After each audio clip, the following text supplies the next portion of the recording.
Yo soy Ada de Astronomía Educativa.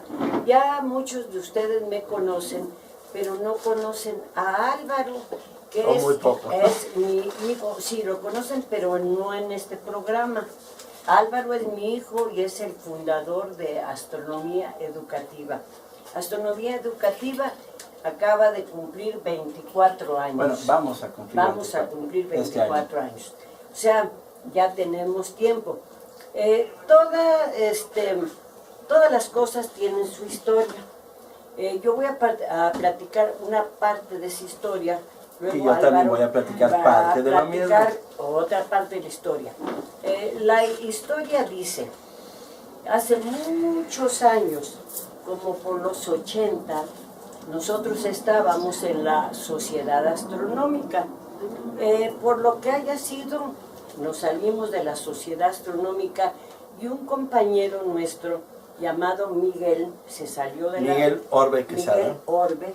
Bueno, Miguel Orbe fue muy buen amigo mío. Después Miguel se mudó a Costa Rica. No, primero a Estados Unidos, a Pensilvania. Ajá. Y después se fue a Costa Rica a vivir. Se fue a Costa Rica a vivir, se casó y está muy feliz que está casadito. Ya va a venir dentro de como un mes. Sí, porque el próximo jueves 17 de junio, él va a venir a darnos una plática sobre todo lo que ha vivido en Estados Unidos, pero principalmente en la cuestión astronómica y astronáutica. ¿Por qué? Porque le ha tocado estar en varios despegues en diferentes centros aeroespaciales de Estados Unidos, y es lo que nos va a presentar. Y él fue el que nos invitó a este proyecto, a este campamento que ahorita mi mamá les va a comentar. Sí, este campamento se supone que era para hacer una observación astronómica, para recordar a Yuri Gagarin, que fue el primer hombre que salió al espacio. Y era un aniversario de ese vuelo. Entonces nosotros hicimos el proyecto de irnos a Piedras Encimadas a hacer la observación. Y bueno, hicimos una observación maravillosa que ya como lo van a ver en las fotografías. Adelante, pero sí quería yo que supieran por qué habíamos ido a Piedras Encimadas. Primeramente éramos un grupo grande y se fue reduciendo y no éramos más que 9. Pero esos 9 disfrutamos muchísimo todo lo que hicimos. Y él ahorita nos va a presentar con las fotografías que sacó Sinoé, que sacó Álvaro y que saqué yo. Bueno, le cedo la palabra a Alvarito. Gracias. Bueno, entonces, este campamento era para celebrar ese primer vuelo que tuvo el hombre al espacio, pero como lo van a ver dentro de un momento, se nos nubló, pero hicimos un pequeño resumen de lo que es este histórico vuelo.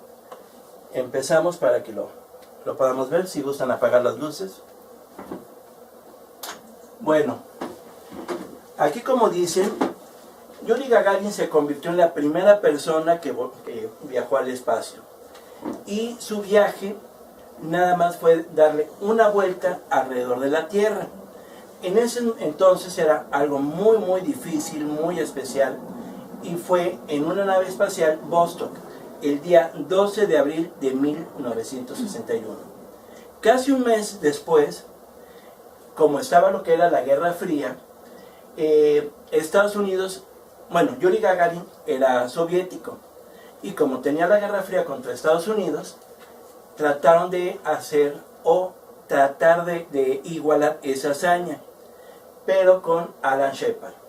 Él, en la cuestión astronáutica, ay, nadie me habla y tienen que hablarme en este momento. Sí, no, por supuesto, eso. Bueno, entonces, un mes después, Alan Shepard salió al espacio, fue victoriado y todo, pero realmente no fue un viaje suborbital, sino estuvo unos cuantos minutos en el espacio y cayó. El que sí fue el siguiente viaje, que no, aquí no se presenta, que fue John Glenn. Pero bueno, para los americanos fue el primer viaje al espacio de un ser estadounidense. Bueno, regresando a Yuri Gagarin, en esta misión, en la Vostok, esa fue la primera vez que llevó a un ser vivo al espacio por parte de los americanos, de los soviéticos. Pero se considera esa misión o ese programa como parte del Sputnik, donde se mandó el primer satélite al espacio. Bueno, dentro de lo que se dice que Yuri Gagarin dijo cuando salió al espacio, era que la Tierra es azul, según lo que comentaron los soviéticos durante su órbita, pero dicen que realmente no fue así, sino que fue una invención que después fue corroborada por Nikita, por una compañera de él, con un nombre bastante complejo, y dijo que el texto que realmente le había dicho era: Gagarin estuvo en el espacio, pero no vio a ningún dios ahí, porque supuestamente saliendo al espacio iban a ver a Dios, pero realmente no sucedió en esa forma. Bueno, este cohete fue lanzado en el cosmódromo de Baikonur, y fue tan exitoso esto que el ingeniero del programa dijo: bueno, si ya hubo un hombre en el espacio, ¿por qué no vamos a reclutar a una mujer? Y bueno, a partir de ahí empezaron a haber mujeres cosmonautas y astronautas. En la cuestión, Estados Unidos se llaman astronautas. En la cuestión soviética son cosmonautas. O sea, es lo mismo pero con diferente nombre. Y también, dependiendo de quien lance o lleve a alguien al espacio, por ejemplo, los japoneses serían los taquionautas. Si son de Europa, son espacionautas. Y bueno, son detallitos o nombres que se les han puesto. Bueno, aquí tenemos la cápsula del Vostok y vean el tamaño que tenía realmente en comparación a Yuri Gagarin. Esta es una cápsula verdadera, está en el Museo RKK de Energía a las afueras de Moscú. Este era ahora sí, el diagrama de cómo iba a ser, a la mera hora cómo fue la nave. Es una maqueta que está ahí en el Museo del Aire y del Espacio en Francia. ¿De qué tamaño tiene? Si lo comparamos, Es muy chiquito, ¿no? es relativamente pequeño. Podemos estar hablando, yo creo que como de 2,5 metros de diámetro aproximadamente. Sí, ese dato no lo vi realmente. Y bueno, este es el tipo de cohete que fue el cual impulsó dentro de este programa, y este es el vuelo o el despegue que tuvo Yuri Gagarin. Ahí lo tenemos. Él falleció no hace mucho tiempo, fue en el 68.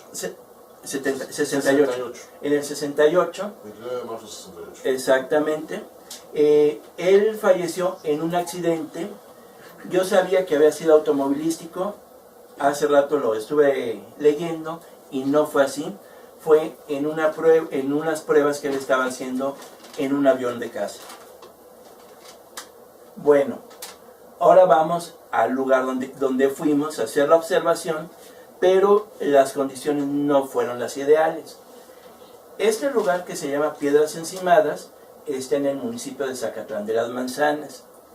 Esto está en el estado de Puebla, se encuentra a 25 kilómetros de la cabecera municipal.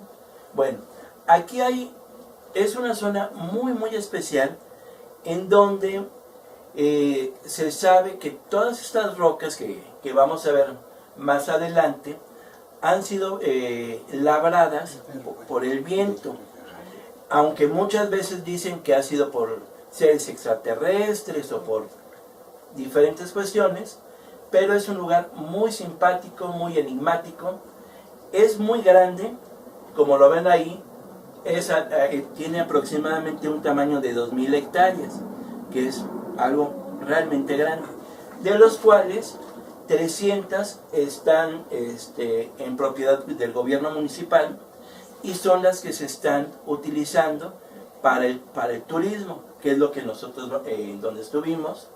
Esto tiene poco tiempo, tiene menos de 20 años ese cambio que hubo. ¿Por qué? Porque antes todo era de dueños particulares.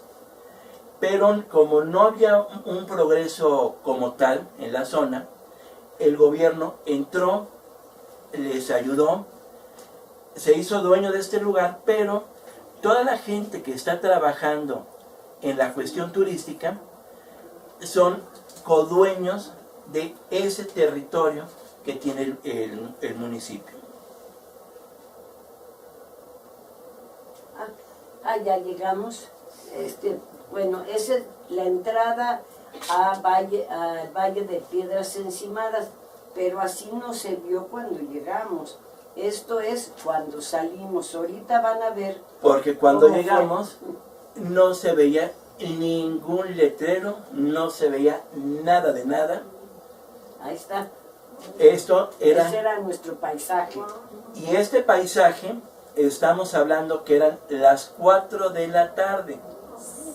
O sea, a partir de las 4 de la tarde hasta las 7 de la mañana del día siguiente, todo el tiempo estuvo totalmente lleno de neblina, no se vio nada. Hicimos un recorrido nocturno, el cual tampoco pudimos ver prácticamente nada de las figuras. Muchas de ellas, más en la mañana, sí se dio la tarea de sacar las fotografías del lugar. Bueno, ahí vamos en el camioncito que alquilamos, de un amigo, compañero tuyo, que no me acuerdo cómo se llama. Federico. Llegamos a Piedras Encimadas. Y lo primero que encontramos fue comer. Comer. Vean qué platito, ¿no? Ay, qué rico. Miren, vean. Y barato, además. De ahí, ya que terminamos de comer, empezamos a seguir el camino que estaba en el piso para que nos llevara al campamento. Pero lo que sucedió fue que regresamos al mismo lugar. ¿Por qué? Porque eran 2 caminos. El segundo camino no lo vimos. Entonces empezamos a dar vueltas, ya nos informaron y ya pudimos llegar a lo que fue el campamento. Vean cómo estaba la neblina, muy baja, que prácticamente no se veía gran cosa. Ya en la mañana siguiente ya se sacó la fotografía de lo que teníamos o no podíamos hacer en el lugar. Bueno, ahí conocimos a una muchachita que está ahí y su hijita, que son las personas que se encargan de recibir a los huéspedes donde van a poner sus casas de campaña. Pero hacía tanto frío y estaba tanta grande la neblina que nos hicieron el favor de permitirnos que nos quedáramos en esa casita. Ahí en las oficinas de ellos. ¿Y si cupieron todo? Bueno, éramos 9, Bueno, de todos los que íbamos, de los 9, más bien 10 con Federico, que era el chofer, 4 se quedaron en la camioneta, y los demás nos quedamos ahí. Mi catre y todos los demás en el suelo. Mira, es Ernesto. El de amarillo es Ernesto. No vino. yo soy el del lado izquierdo, hacía muchísimo frío, y eso era, lo que estamos viendo arriba es la mitad del espacio donde nos quedamos todos. O sea, estábamos todos amontonados. Pero por sí, además, esta cabaña, aunque tiene techo firme y todo, tenía entradas de aire. Entonces allá adentro era un congelador. No nos llegaba tanto el aire, pero la temperatura era muy baja. Y por la forma como estaba, hacía un cierto ruido cuando pasaba el aire. Bueno, ahora yo voy a decir algo de ahí. Cuando salimos de México, fuimos a desayunar y desayunamos una rica barbacoa. Ya llegamos ahí y todo lo que, la instalación y lo que tú quieras, pero 3 o 4 hombres se enfermaron del estómago. Y el baño estaba como a 100 o 150 metros de ahí.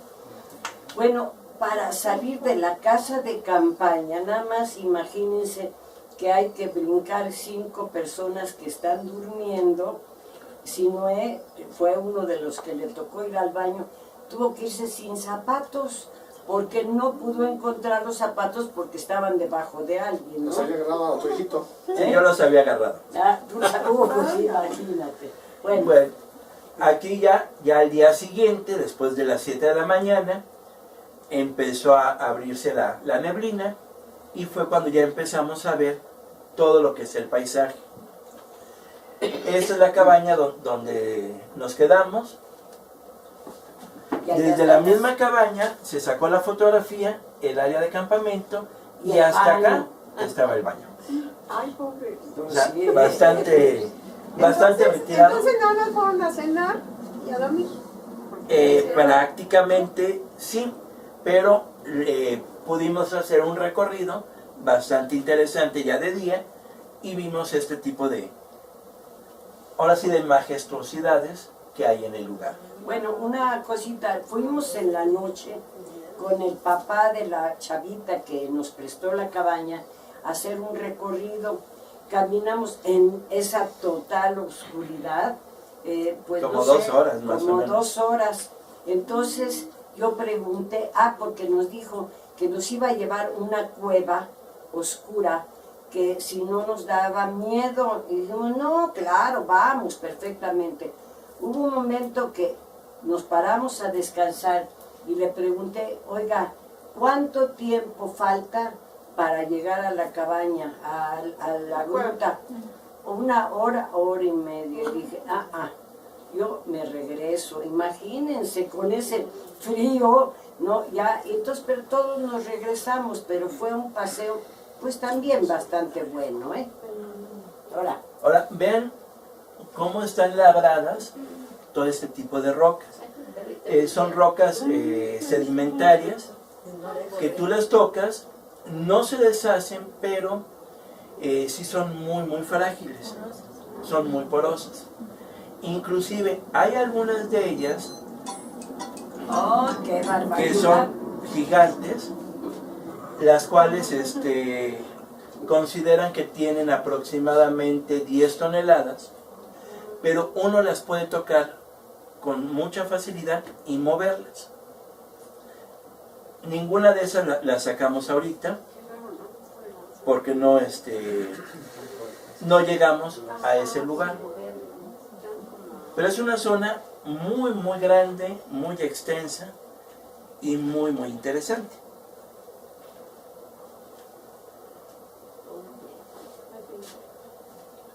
Muy interesante, porque verdaderamente las explicaciones de ahí no son muy entendibles.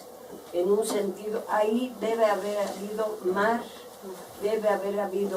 porque el piso, hay partes del piso que se ven como con cáscaras de lava también. O sea, es un poco raro el espacio. Sí, en promedio, todo este tipo de arquitectura natural, tiene 10 metros de alto. Las más grandes exceden a los 22 metros. O sea, son cosas muy grandes. ¿La anterior es una sola o son varias? Esta es una sola. O sea, todas o prácticamente todas las que vean es una misma piedra. Aunque se vea fraccionada, es una sola piedra. Y ya dependiendo de nuestra imaginación, nuestra creatividad, podemos ver diferentes figuras. Aquí, por ejemplo, ¿qué es lo que ven? Yo para mí un altar. Una cara. Una piedra. Una cara. O sea, puede ser una cara. Puede ser la cara de Homero Simpson, por ejemplo. Puede ser una historia sin fin. Ajá. O sea, cada quien ve. Aquí podríamos ver una rana por la parte de atrás, por ejemplo. Un ocelote. O una ocelote. Hasta sus orejas tienen. Exactamente. Sí, por ahí un perro escondido. O sea, es algo muy interesante ir a ese lugar. Aunque no hay observación astronómica, que alguna vez ya fuimos a hacerlas, y sí pudimos llegar a ver algo, pero es un lugar no muy adecuado. ¿Por qué? Porque es una zona de transición. En esta zona de transición, ¿qué es lo que va a pasar? Que normalmente entre 4 y 6 de la tarde baja la neblina y ya no llega a abrirse normalmente. Es muy alto ahí. No es muy alto, pero ahí converge lo que es el aire frío de las montañas con el aire medio templado de la zona. Y eso hace que sea muy complejo el clima de ahí. Mira eso. Hay ocasiones que llega a bajar la temperatura muchísimo. Tanto así que, por ejemplo, uno puede dejar un balde con agua y amanecer totalmente helado. O sea, no nada más la capita, sino una gran parte de ese balde.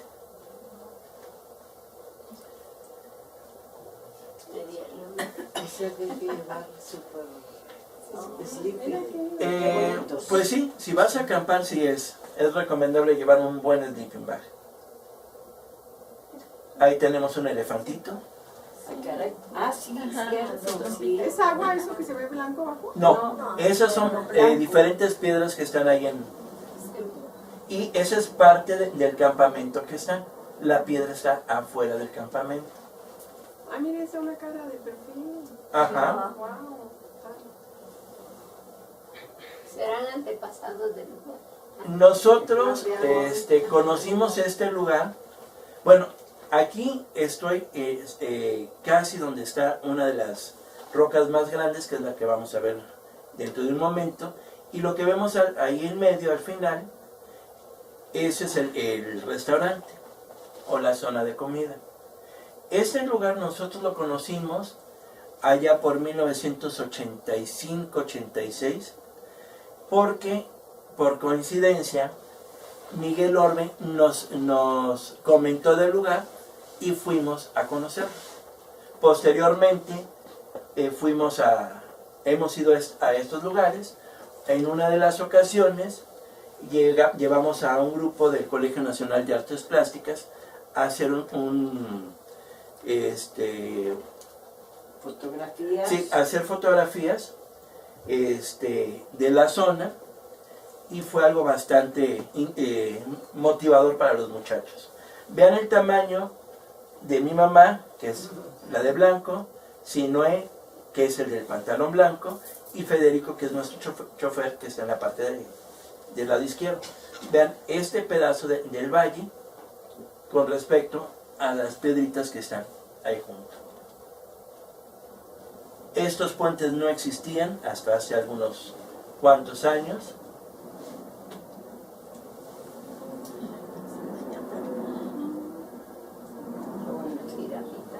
Alguna vez, hace muchos años, la cervecería Corona hacía anuncios de diferentes lugares naturales muy sorprendentes, como era las grutas de Cacahuamilpa, o aquí. Aquí también se hicieron algunos anuncios en aquel entonces. La familia completa. Esa es toda la familia. Sí. Sí, los lugareños les ponen diferentes nombres. Ahora sí ya nosotros no lo sabemos. Hace muchos años nos permitían subirnos a ellas, pero desde que es ya una cuestión del gobierno y por cuestión ahora sí de para poderlos conservar, se ha impedido que la gente suba. ¿Por qué? Porque ha habido algunas que ahora sí por descuido de la gente se han roto y ahora sí se pierde este tipo de maravilla.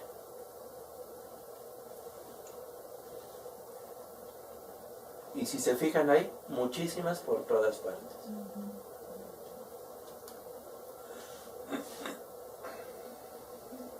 Sí, esta es de las que son las más altas, que tienen más de 20 metros. Atlantes. Ajá.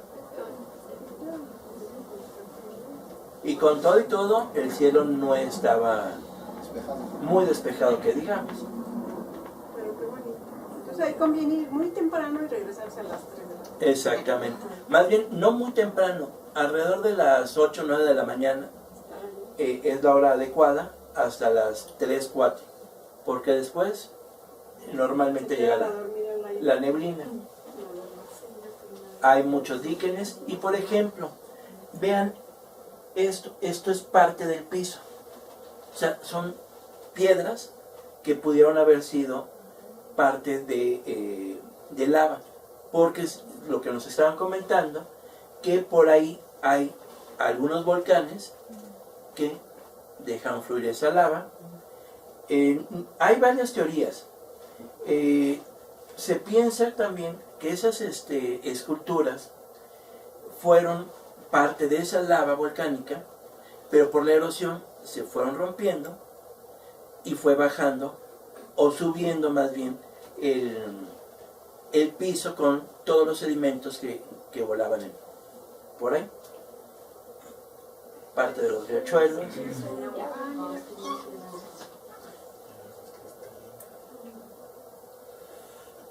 ¿Y había peces ahí en el agua? Así es. Y prácticamente todo lo que estamos viendo blanco es el hielo sobre el pastito del lugar. Porque todavía hacía frío. Así Sí, pues es. pobres, o sea De que hecho- ya la pasaron dura en la noche con el frío. Se acabó la nieve. De hecho, en el lugar solamente hay 2 veces que hay agua-nieve y nos sacó una de ellas. Así es. Sí, aquí está parte del grupo. En la parte de abajo, del lado derecho, está Irma Lara y del lado izquierdo, Gabriela Meliani, compañeras del grupo. Ya nos retiramos del lugar, volvimos al restaurante gastronómico y esto fue nuestro pequeño desayuno.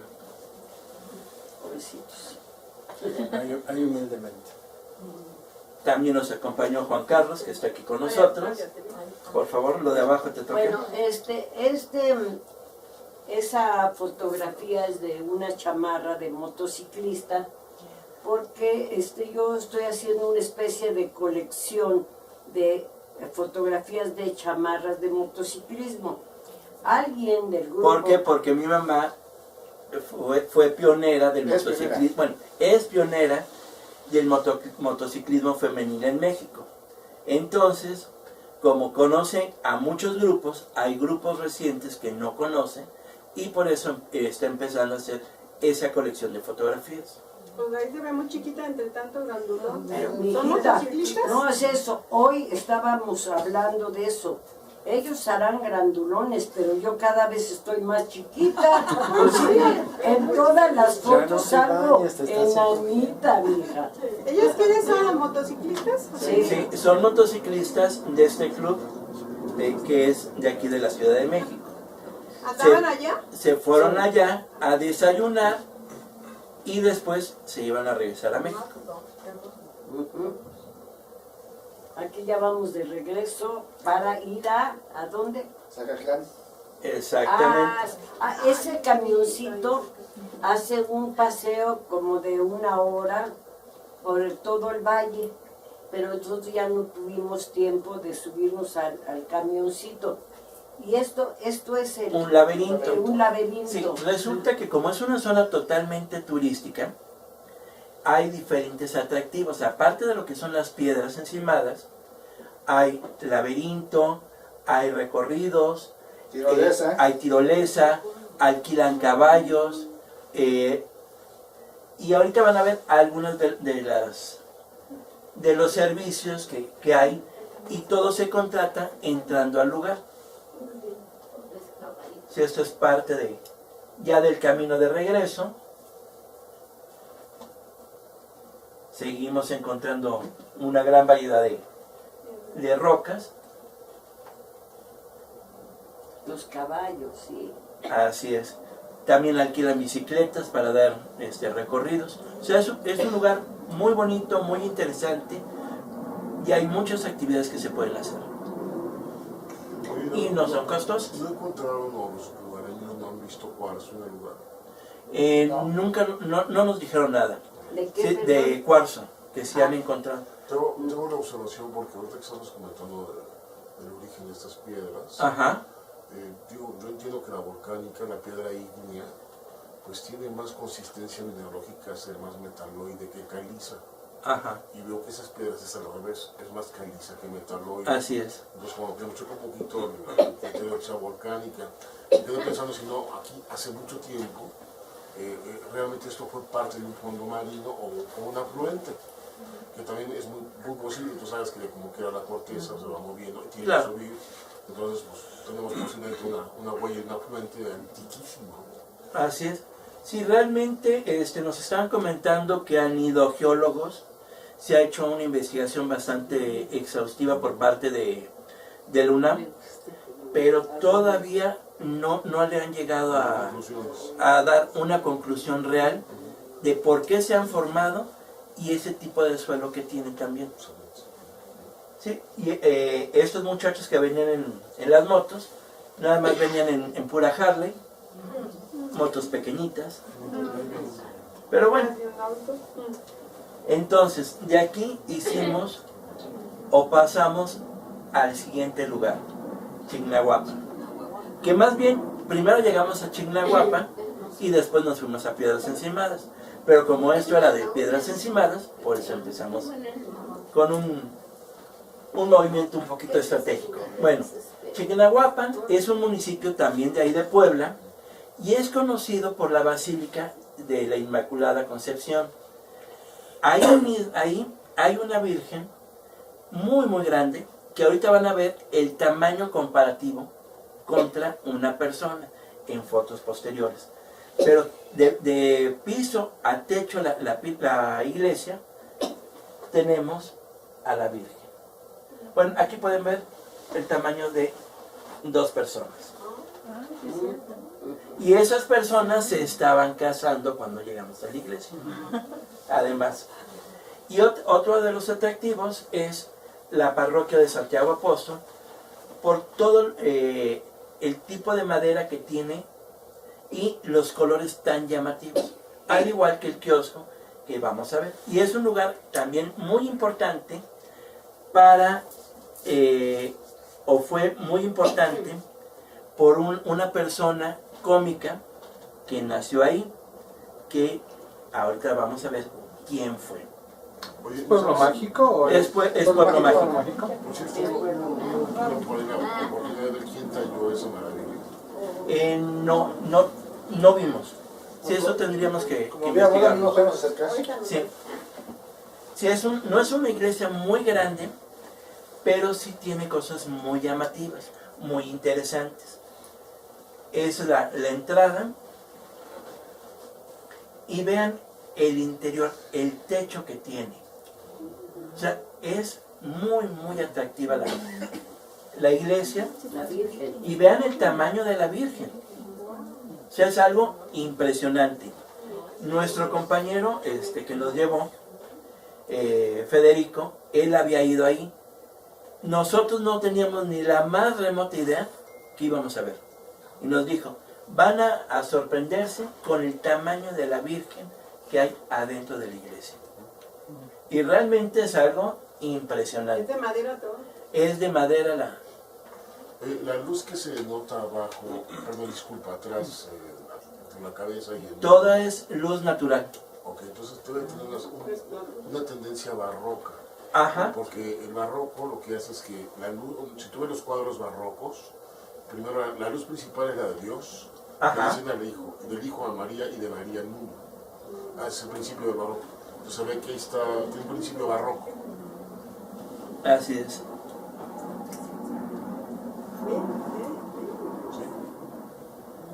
Sí, disculpen por la foto del lado izquierdo, pero para que vean más o menos el tamaño de las personas en comparación a la Virgen.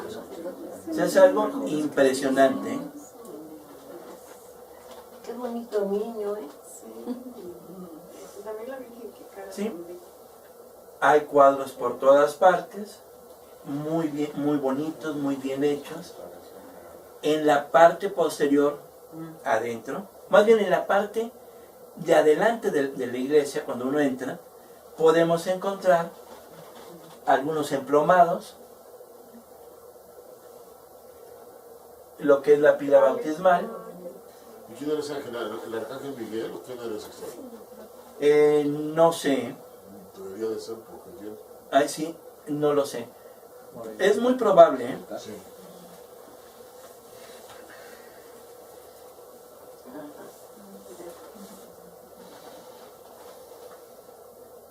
No es el arcángel Miguel. No, ese no.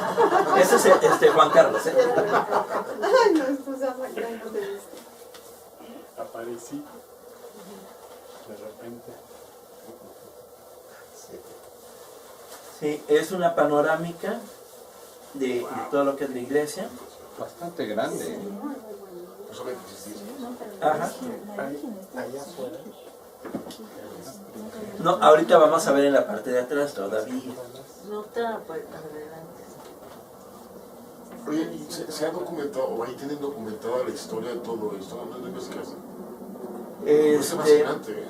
Sí, si uno entra a lo que es en Wikipedia y pregunta sobre el lugar, sí hay información. Sí. Ahora, vean el tamaño. ¿Vieron el tamaño de la cabeza de la Virgen? Bueno, en comparación con mi mamá, Fíjate, ¿Por qué parecido, eh? igualita. No, es que Ajá. en, diferente. en esa foto se apareció nada. exactamente. Así O sea, es. vean el tamaño de la cabeza. No hay virgen sin Y eso es a escala 1 a 1. O sea, es algo gigante. ¿Qué tendrá unos 10 metros? Todo no es... La cabeza de los 2 metros, ¿no? Sí, la cabeza tiene como 2 metros. No, pero la manera como está esculpida es casi perfecta. Así es. Está muy bonita.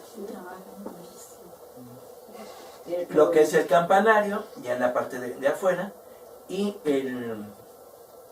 el sacerdote que mandó a hacer esta iglesia. No me acuerdo cómo se llama, realmente. Pero en la parte posterior de la iglesia, o a espaldas de la Virgen, hay un mural bizantino, tipo bizantino, de la misma Virgen. Es la misma imagen de la Virgen Ajá. que está. Entonces a este le llaman el mural bizantino. ¿Se tiene su antigüedad? No tiene esa antigüedad, pero por el mismo sistema de acomodo de las piedritas, así es como lo llaman. Entonces, ¿este influyó al tallado o es al revés? Perdón, disculpa. No, aquí todo lo que estamos viendo son puras piedritas ¿Pero incrustadas esta en la imagen pared. influyó para un tallado en el altar, para el altar de la iglesia? No lo ¿O sé. es al revés? Yo creo que fue al revés. ¿Ok? Yo creo que fue al revés. Pero sí es impresionante. No, sí. Y de ahí ya nos pasamos a lo que es la catedral. ¿Sí? Este es un anexo que tiene la catedral, mucho más moderno. Y aquí vamos a ver lo espectacular de la fachada llena de colorido De la catedral. de la catedral. Esa es la principal del pueblo. Esa es la principal del Después pueblo. debería ser catedral metropolitana. No nada más catedral, ¿eh? Sí, sería Oye, metropolitana. la de Cholula no es así. No.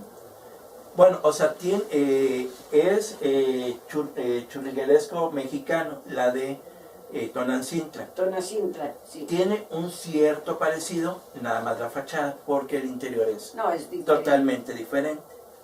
Sí es más común, por decirlo así. Y las columnas, Ah, que estilo tan convencional. interesante. ¿Sí? ¿Le puede regresar tantito? Claro, Las columnas son ahí impresionantes. sí. Muy interesante. Sí, ahí hay que llegar con mucho tiempo y analizar todo lo que hay ahí. ¿Por qué? Porque cada simbolismo que tiene es algo espectacular, realmente. ¿No tomaste la sacristía? No, fuimos así prácticamente de corre, pero era un horario que ya estaban a punto de cerrar por la hora de la comida de... Ahora sí, ¿Y el obispo del lugar, sabes quién es? No, No. ahí sí no, eso sí Sí, te lo... catedral y obispo, ¿verdad? Sí, eso sí debe de haber. Un comentario sobre esas fotos. Ajá, Todas esas imágenes son talladas en madera. Sí. sí, todo está hecho O sea, no de es madera. pasta, Y los es santos más madera, importantes tienen tienen alrededor de 400 años. Ahora lo que nos comentaron. San Judas, San Miguel Arcángel. ¿No habrá Ajá. sido Villalpando, oye, quien también estuvo en la catedral? Porque están muy bien hechas, ¿eh? No sé, pero está precioso esto.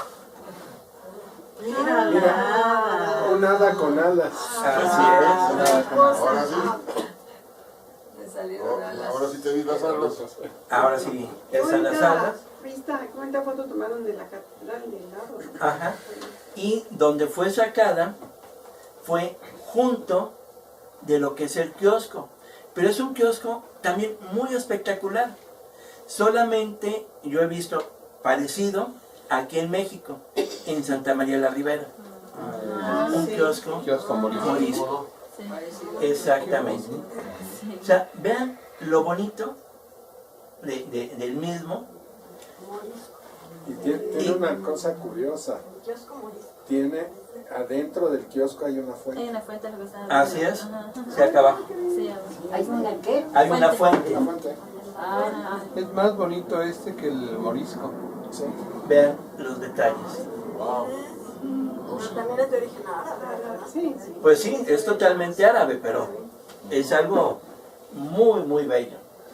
Y juntito ahí está una estatua de uno de los grandes cómicos que ha tenido México. ¿Quién es?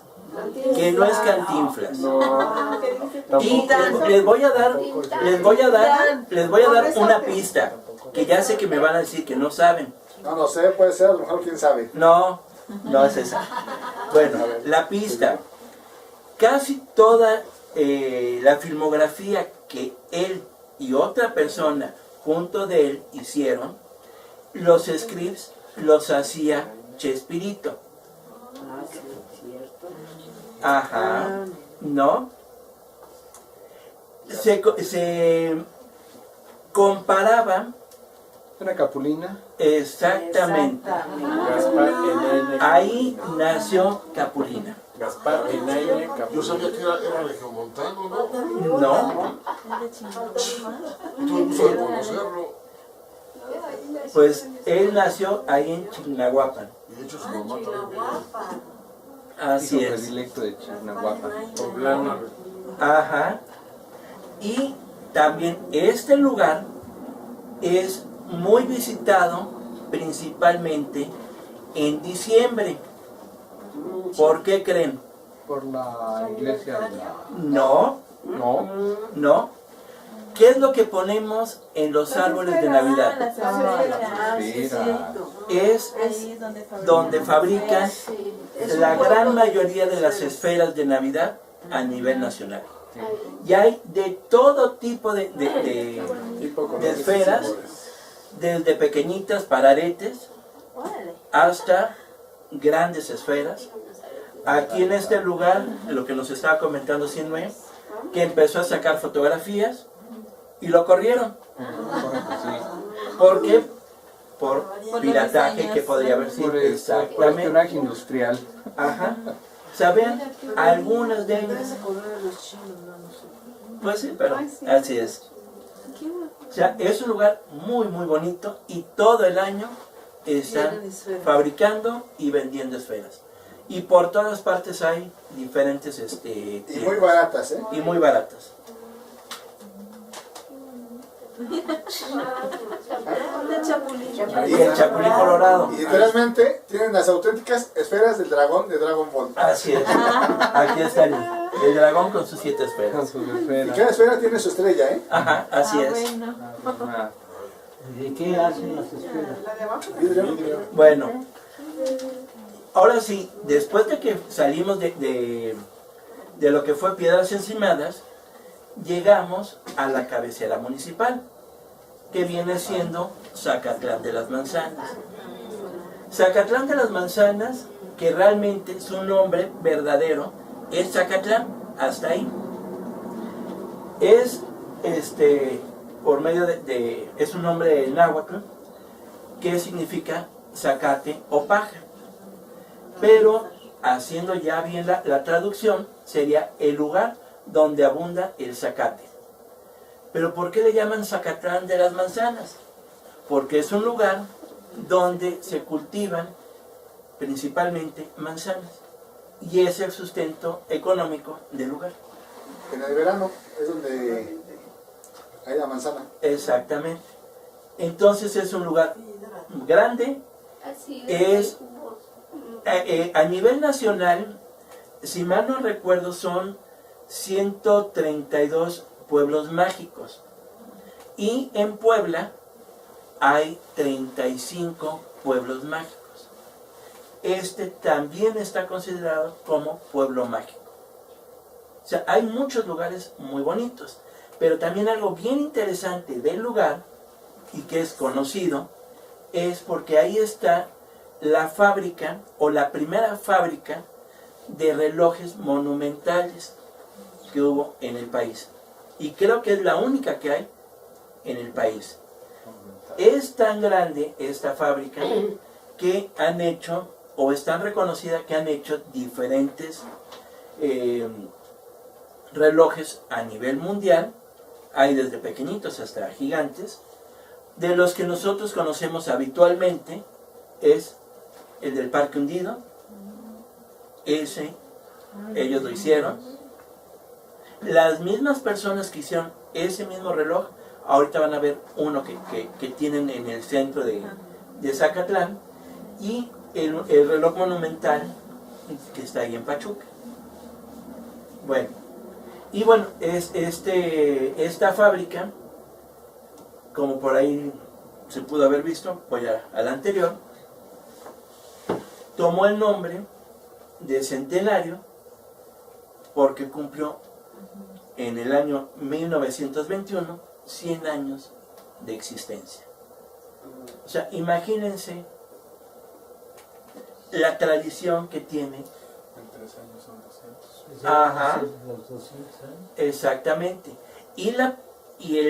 Esta persona que hizo la fábrica, él, por cuestiones del destino, que no lo dice aquí, que se llama Alberto Olvera, bueno, se llamó Alberto Olvera Hernández, él estaba haciendo alguna manualidad, algunas cosas en México, cuando le comentaron que un reloj X, no me acuerdo cuál era, el reloj de la catedral de, creo que de Morelia, se había descompuesto y no había nadie que lo pudiera componer. Entonces él dijo, bueno, voy a ver si yo puedo componerlo, me voy a echar ese torito. Lo compuso, se fue a Inglaterra, ¿Cómo se conectó con la gente de allá? ¿Quién sabe? Entró a la torre del campanario del Big Ben, lo estudió, conoció todo el sistema, lo trajo a México y fue cuando empezó a ser la fábrica de relojes monumentales. Y a partir de ahí empezó a hacer una pequeña colección de relojes y junto con toda su familia hicieron este museo que vamos a ver, y es de los más importantes por la historia que hay ahí. De hecho, el de Pachuca es muy similar al Big Ben. El tipo de maquinaria. Y lo hizo mi bisabuelo por parte de la esposa de mi abuelo paterno. O sea, hay. Y bueno, hay muchos más atractivos ahí en Zacatlán de las Manzanas. Eso sí fue espionaje industrial. Sí. Sí, Irse a ver el Big Ben. Sí. sí. Fue Pero espionaje tuvo industrial. la oportunidad de entrar No. y verlo, No, y que no. no cualquiera puede hacer eso. Claro. Y repararlo. Y además, Repararlo. en aquella época, y Sí. repararlo y hacer 1000 cosas. Y copiarlo de Mira memoria. que los ingleses Sí. son especiales. Así es. Y ahí está la manzana de Zacatlán. Es bonito, gran Zacatlán. manzana. Hacen muy Ajá. buen mole en un lugar. Aquí en este lugar encuentran relojes hasta por donde no. Hay casas que tienen su reloj afuera, hay monumentos con relojes, hay muchas tiendas que venden relojes. Y por ejemplo, aquí tenemos el prototipo del reloj que pusieron allá en el Parque Hundido. Este reloj, por ejemplo, tiene algo simpático. Tiene 9 melodías diferentes. Dependiendo de la hora, es la melodía que toca. Porque no nada más hacen monumentales sencillos, sino que también hay con diferentes sonidos, hay con movimiento. No sé si recuerden algún reloj, creo que en Estados Unidos había, porque aquí hay uno, que a cierta hora tocaba el reloj, se abrían unas puertas y había muñequitos que salían caminando, tocando la campana, lo que ¿En sea. dónde es? ¿Ves el video, Raba? Ah, es ¿No me haces el video? No. Sí, ese tipo de movimiento dentro de la relojería, ellos también lo practican, y hay también relojes digitales que ellos ya están fabricando. Pero esos no tienen chiste. Los digitales, Los pues, no. digitales. Bueno, nos encontramos una tienda de relojes.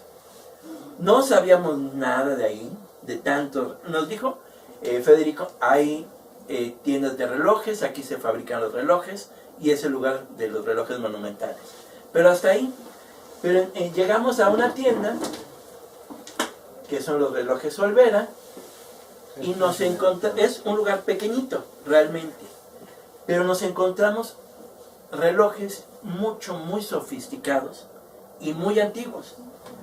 Por ejemplo, este que tenemos aquí tiene todos los movimientos estelares y es un reloj que está en el piso. O sea, uno camina sobre el reloj y tiene 1 metro de diámetro aproximadamente. ¿Sí? Ese es el piso, pensé que era la pared. Es el piso.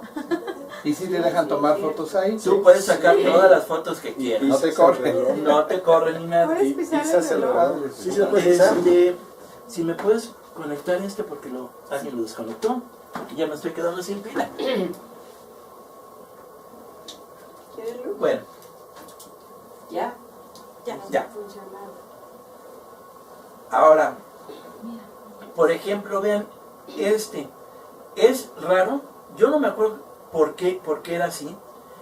Tuve que hacer una fotocomposición porque en la fotografía original no salió todo el reloj, sino partido.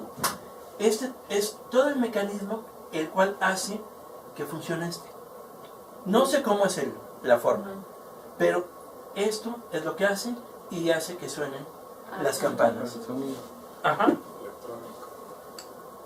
Sí, arriba del lado derecho están los,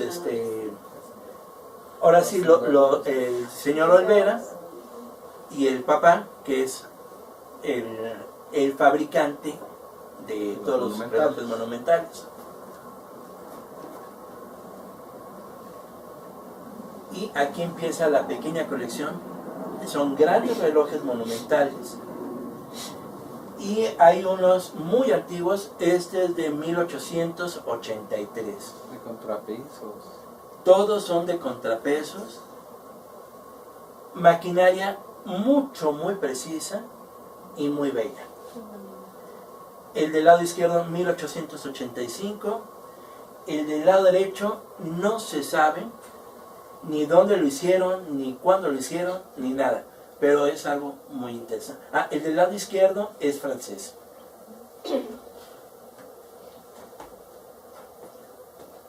Este otro, vean los grandes contrapesos que tienen, la parte de enfrente, en medio tenemos la parte posterior, el mecanismo, y este fue en 1935. Este es hecho por la fábrica monumental, el Centenario, que es así como se llama. Este otro, de principios del siglo XX, este es alemán, el del lado derecho. El del lado izquierdo no me acuerdo porque no le saqué la fotografía a la placa. Pero si se fijan son muy grandes. 1862 de Inglaterra. Y este es una fábrica de 1740.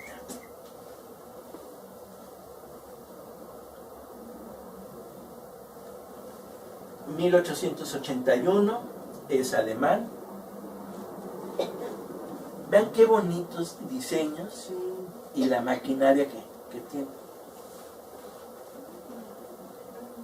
Ese es el más antiguo que tienen, 1754 de Inglaterra. Pero una pregunta, en lo que me dices de Inglaterra, me dices alemanes, ¿son de allá o ellos lo hicieron aquí? No, allá los hicieron. Los trajeron. Esos los hicieron allá y los trajeron acá. Ese es un museo. Coleccionar. ¿Sabías que lo que en aquel entonces ves en ese tamaño, ahora lo tienes en la muñeca? Sí, exactamente. No, y sencillamente, para hacer los engranes, hacer un engrane es muy complicado actualmente. Antes, imagínense lo que tenían que hacer. O sea, no era cualquier cosa hacer esa gran cantidad de engranes. Ajá. Sí, y esta es parte de la maquinaria que tiene el reloj monumental de Pachuca.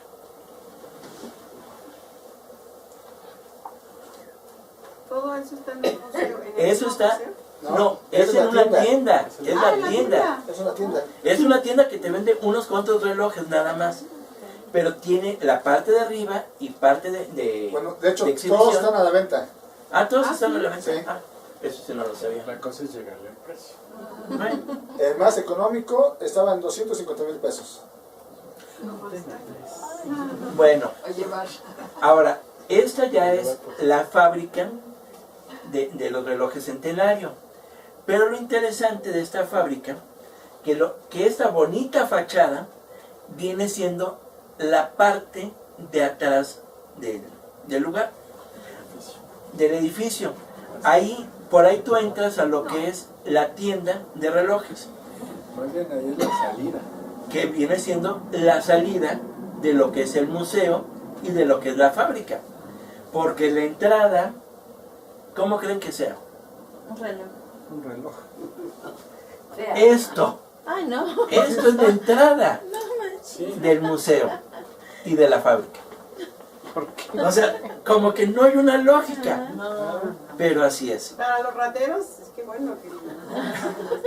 Sí, entonces ahí está todo, toda la fachada, Ahí dice que realmente es la fábrica y el museo, y estamos viendo ya dentro de lo que es el museo. La Suiza mexicana.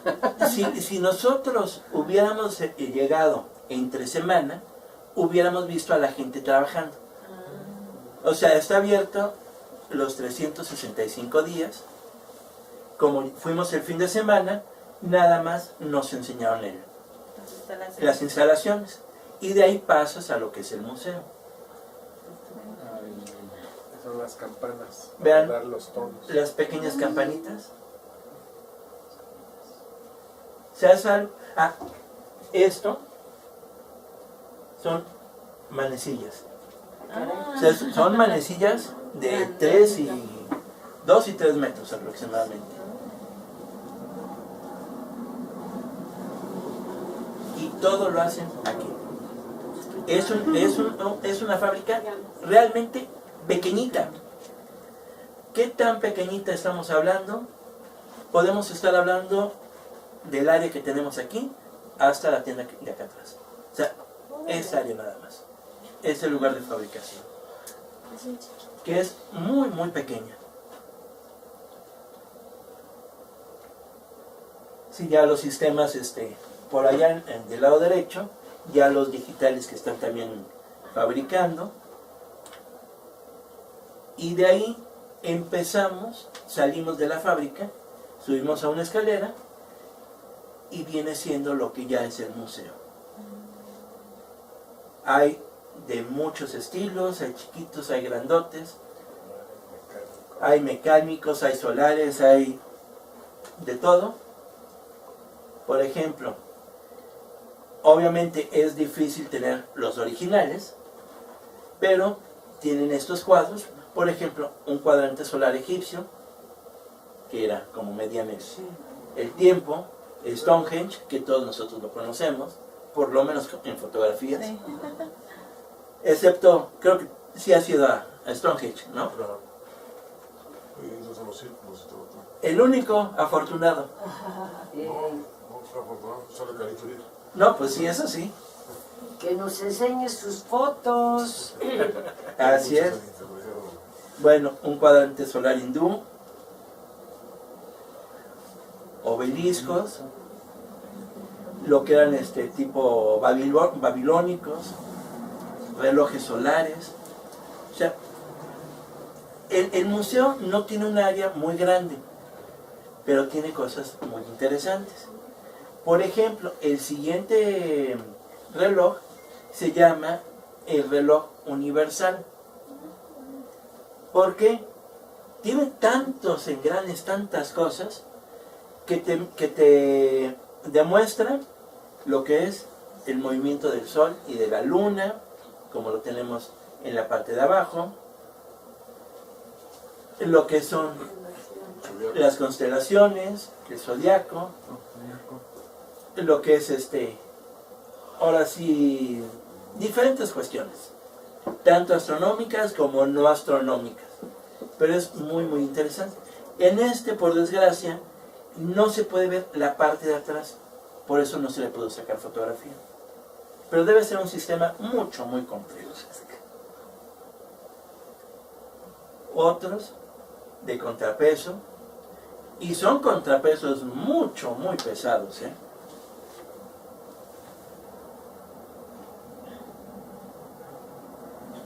Hay algunos muy pequeñitos, otros muy grandes, que realmente muchos de ellos valen un muy buen dinero.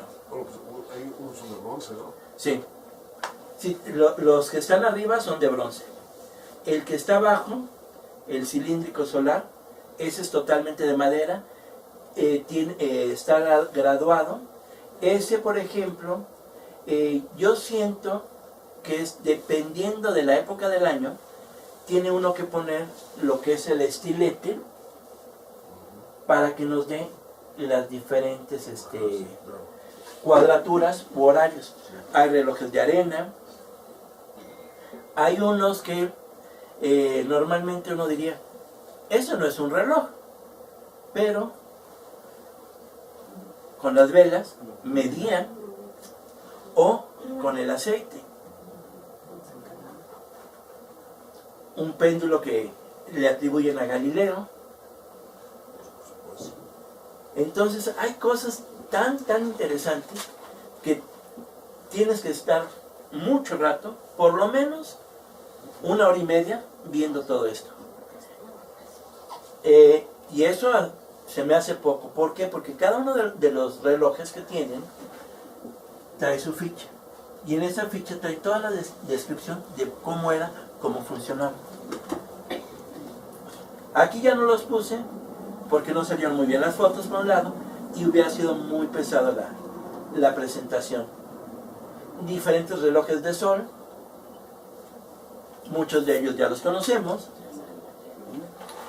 y uno que deberíamos hacer, o muy pocos de nosotros como astrónomos lo hemos hecho, que son los analemas. Nuestro compañero y compadre Joaquín Hernández, él hizo uno. La fachada metropolitana de su edificio. Ajá.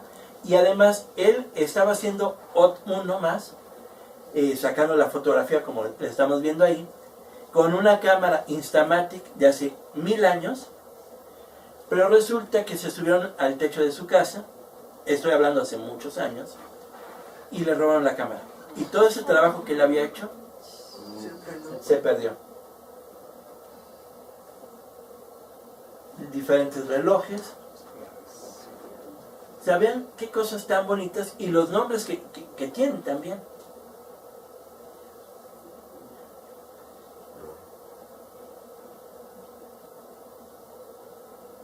Anulares. O sea, un anillo. Pero son anillotes.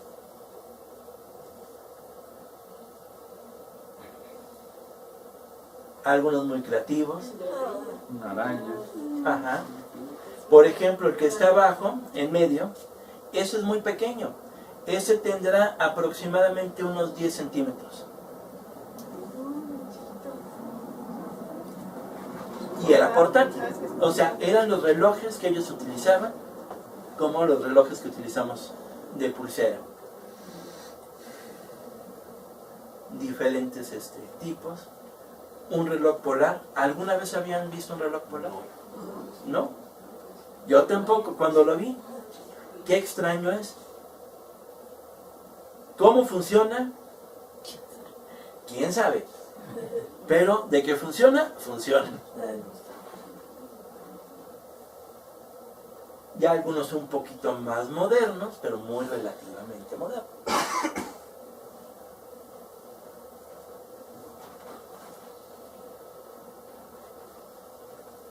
Otros que bifliar, no sé qué signifique, pero es otro tipo de reloj. Obviamente hay que investigar, porque con el sol y el reloj es un mundo. Ajá. Bueno, ahorita nuestra enciclopedia andante con su celular nos va a decir qué significa. Alfredito. Bueno, mientras tanto, sigamos. El azimutal o vitral o de ventana, que no le entiendo cómo lo quieren interpretar, pero así es como lo tienen puesto, que también sería checar a ver qué significa. Que está formado por 2 hilos. Por 2 hilos. Ah, entonces ahí están los sería 2 hilos. uno y el otro. Pero ¿cómo se va a leer? ¿Cómo funciona? Yo creo que es donde coinciden los dos. ¿Será donde coincide? Y es solar. Podría ser. O sea, lo pones en cierta posición hacia el sol. Sí, sería alinearlo a algún punto determinado. A ver, aquí dice. Wikipedia. Reloj bifilar, estrella enana amarilla. Dice, el reloj bifilar es un reloj solar horizontal que se caracteriza por medir el tiempo con la intersección de la sombra de 2 catenarias cruzadas y soportadas a diferente cota.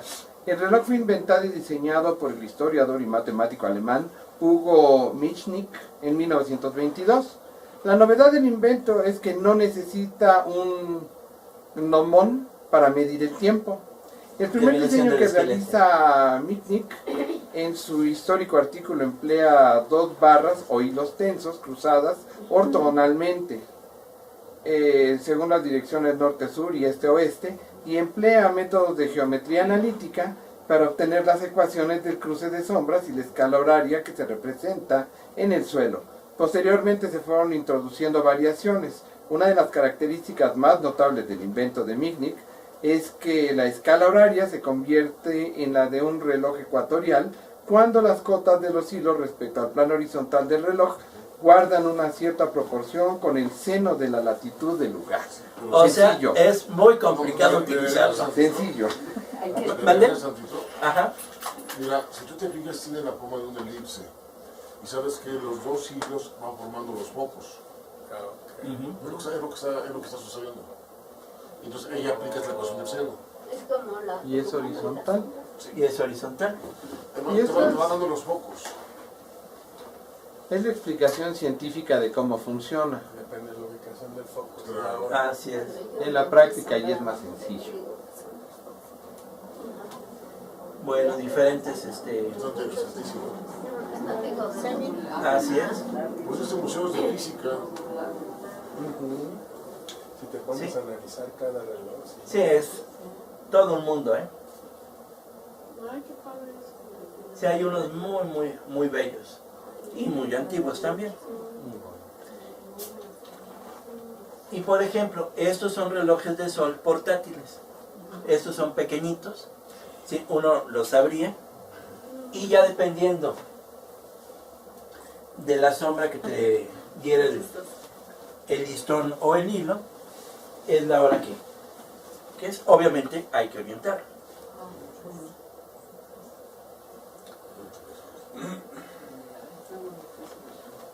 Sí, este por ejemplo incluía una brújula. Para orientar. Pues de alguna forma, aunque no lo pongas si la necesitas. Sí. Sí, ya más modernos. Si es que hablar de relojes solares es un mundo completo.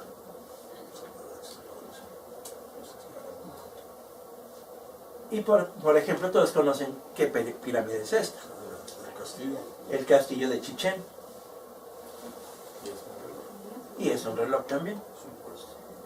Y ya yéndonos un poquito más a lo moderno, ya en las paredes habían cucús, habían relojes de pulsera.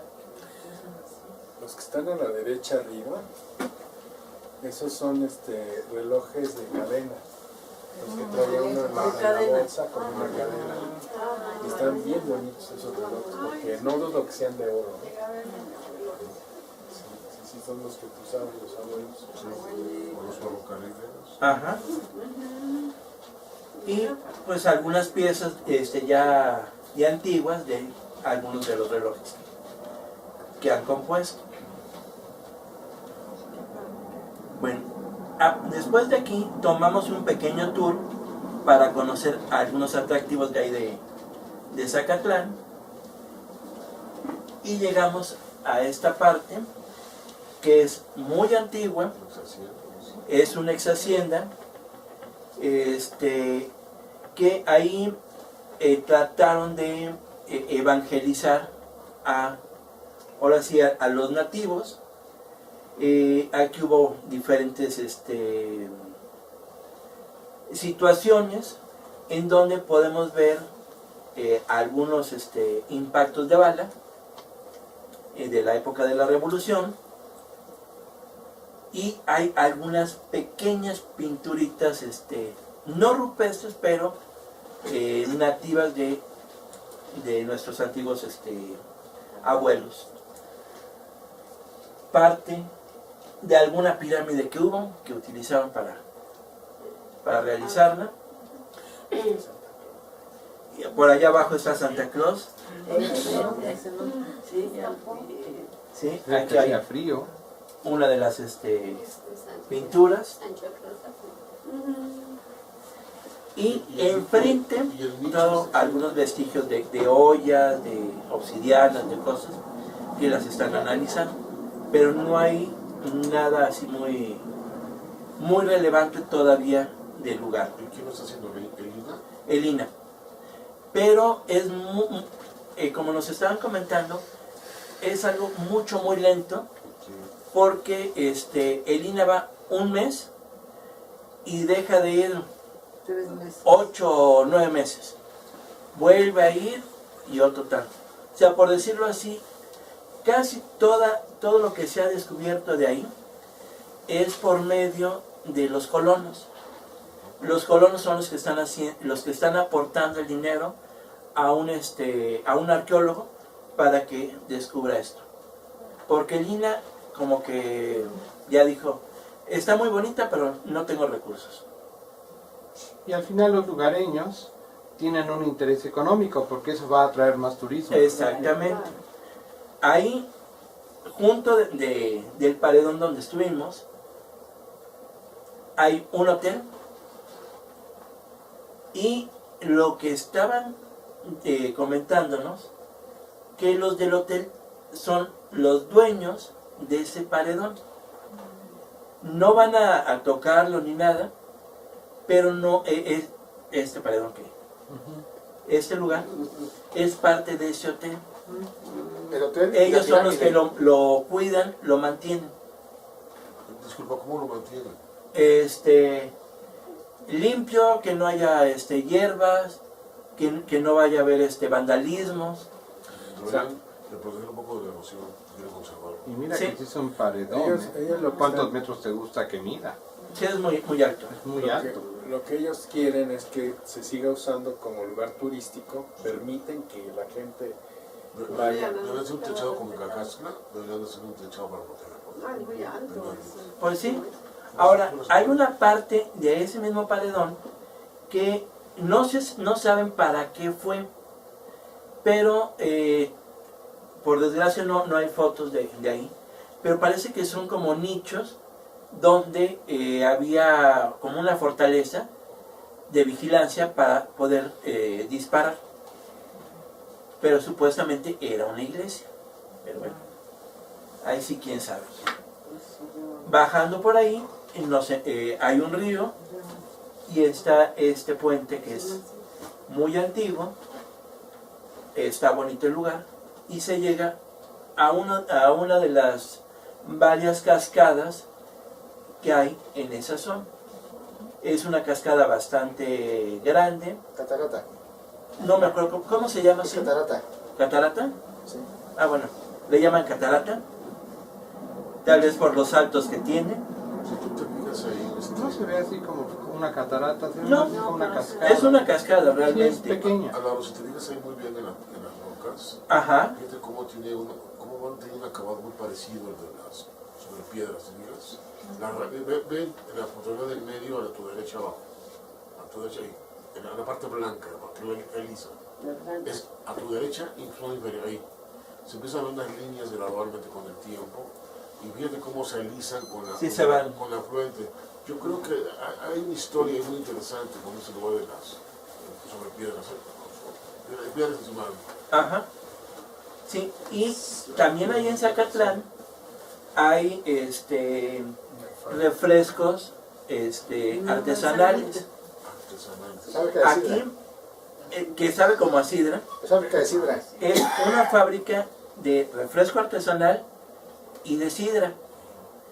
Aquí también, como fuimos fin de semana, Y de licores. no vimos a la gente trabajar. También hacen licores diferentes, hacen una cata muy rica y todo lo hacen ahí, lo envasan, ahora sí trituran lo que es todo lo que es las manzanas, los bagazos. Ellos lo van fabricando para el mes de agosto, que es cuando es lo más cuando es la cosecha mejor, pero todo eso lo van acumulando, lo van guardando y lo van haciendo paulatinamente. Ya terminó la vuelta. Y con esto Nos despedimos. nos despedimos.